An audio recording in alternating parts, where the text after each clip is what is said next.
എന്തോരം ഹോംവർക്കാണ് എനിക്ക് എഴുതാനുള്ളത്. ഓ, ഇതൊക്കെ എപ്പോൾ എഴുതി തീരുന്ന ഞാൻ ആലോചിക്കുന്നത്.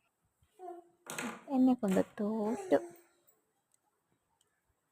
ഈ പെൻസിൽ നേരെ എഴുതുന്നില്ലല്ലോ. ആ, എഴുതുന്നുണ്ട്.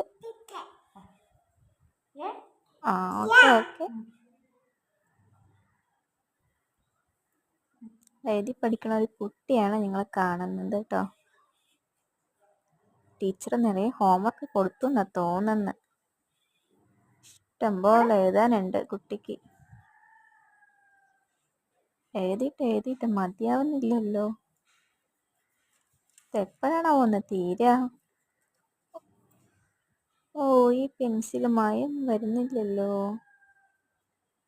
എന്ത് ചെയ്യും? നമുക്ക് വേറെ പെൻസിൽ എടുക്കാം. നോക്കട്ടെ, വേറെ പെൻസിൽ എവിടെ? ആ, കണ്ടുപിടിച്ചു. ഇതും കൊണ്ട് എഴുതി നോക്കാം. ഇപ്പൊ ഓക്കെ. ഇല്ലെങ്കിൽ വേണ്ട, അതും വേണ്ട. നമുക്ക് റെഡ് വെച്ച് എഴുതാം. ഇത് ഓക്കെ.